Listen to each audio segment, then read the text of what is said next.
शब्बीर मोमिनो, हम भी तो कह रहे हैं हमारा हुसैन था। बहुत बहुत आभार, शुक्रिया। अब अगर राजनीति होगी तो मुद्दों पर होगी और हमारे ईमान की राजनीति होगी, हमारी हिस्सेदारी की राजनीति होगी। अस्सलाम वालेकुम।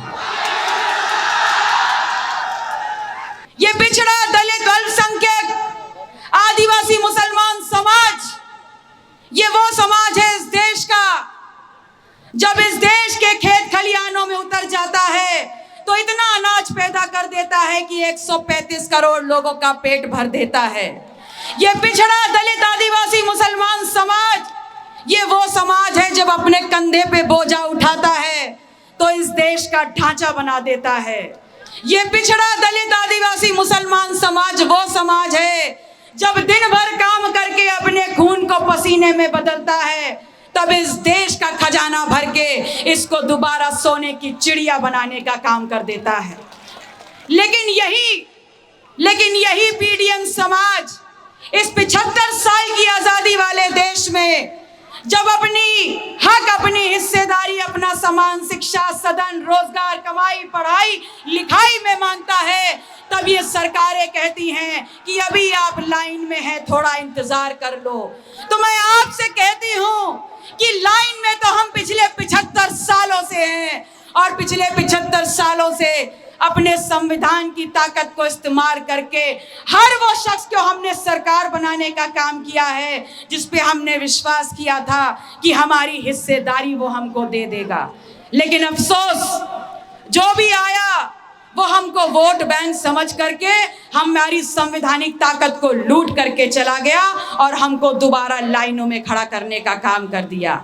मैं आपसे कहती हूं कि ये पीडीए वाले हों या ये एनडीए वाले हों, ये दोनों के दोनों अगर एक सांपनाथ है तो दूसरा नागनाथ है। ये दोनों के दोनों एक ही थाली के चट्टे बट्टे हैं। इन दोनों को पिछड़ा, दलित, आदिवासी, मुसलमान का 100% वोट चाहिए, लेकिन हिस्सेदारी के नाम पर ये हमको ठेंगा दिखाने का काम कर देते हैं।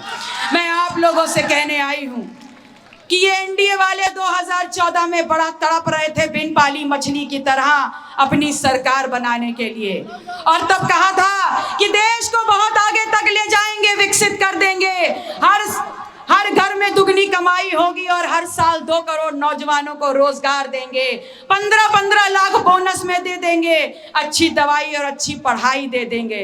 और देख लीजिए, घर घर मोदी, हर हर मोदी के नाम की खुजली हाथों पे ऐसी उभर गई कि जाके एक एक आदमी ने 5-5 वोट दे करके प्रचंड बहुमत की सरकार बना दी। तो आप लोगों से सवाल पूछती हूँ, आपके घर में 15-15 लाख तो आ गए होंगे, आपके घरों में नौकरियां तो आ गई होंगी। अरे आपके घर में नौकरी आई हो ना आई हो, 15 लाख आए हो ना आए हो, झूठे जुमलों की एक फहरिस्त तो जरूर आई होगी।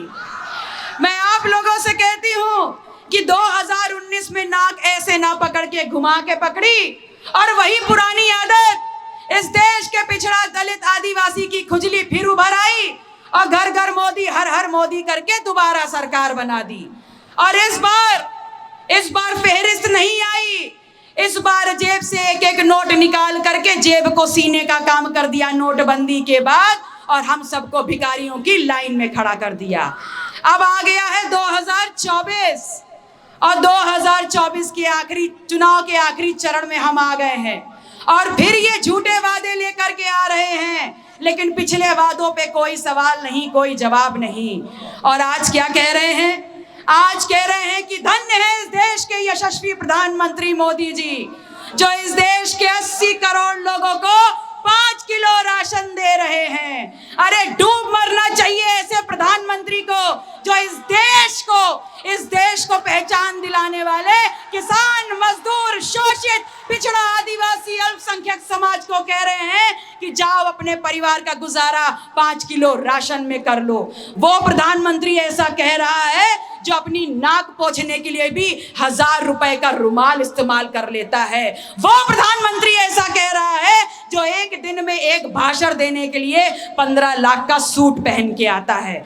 वो कह रहा है कि जाओ किसानों, तुम्हारे सम्मान के लिए तुम्हारी सम्मान निधि वो लाल लाल करारा 2000 का नोट तुम्हें दे दिया है।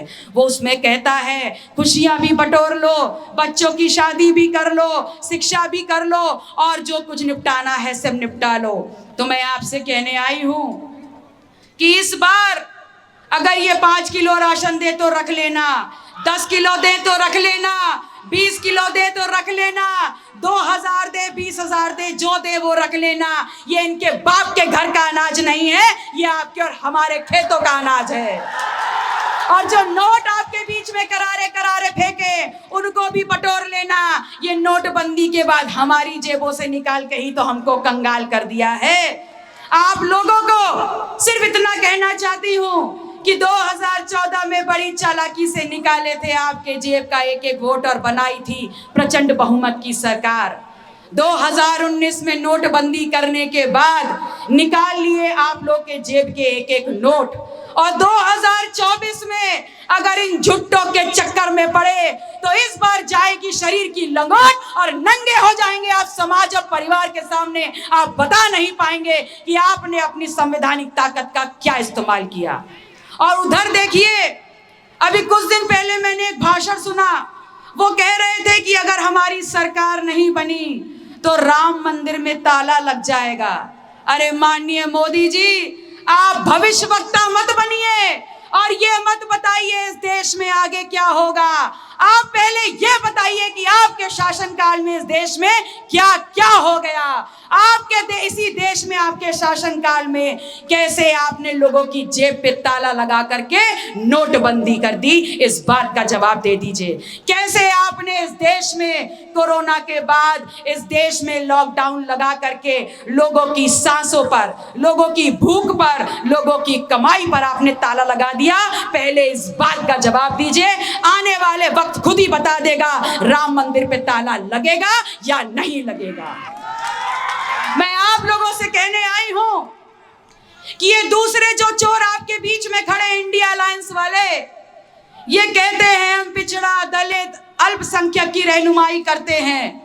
अगर पिछड़ों की रहनुमाई करते हैं तो 69,000 शिक्षक भर्ती का घोटाला हुआ, और जब उस घोटाले में पिछड़ों के लड़के लखनऊ की धरती पर लाठी खा रहे थे तब ये पिछड़ों की रहनुमाई करने वाले कहाँ थे। ये पिछड़ों की रहनुमाई करते हैं और शायद इसीलिए अपने घरों में बैठे हुए थे। मैं इनसे सवाल पूछती हूँ और आपके माध्यम से सवाल पूछती हूँ कि क्या पिछड़ों में सिर्फ यादव आते हैं? अरे सारे पिछड़ों का हक लेकर के तो ये यादव कब के भाग गए। और आज जो यादव पिछड़ों की बात कर रहे हैं वो इतने अगड़े हो गए हैं कि ठाकुरों में अपनी रिश्तेदारियां कर रहे हैं। वरना बताइए कौन पिछड़ा कुर्मी है, कौन काची है, कौन कहार है, कौन पाल गडरिया है, कौन मौर्य है जो ठाकुरों में अपनी रिश्तेदारियां कर रहा है। और इसीलिए मैं कहती हूं कि अब पिछड़ों के नाम पे राजनीति नहीं होगी, आज झूठे मुद्दों के नाम पर राजनीति नहीं होगी।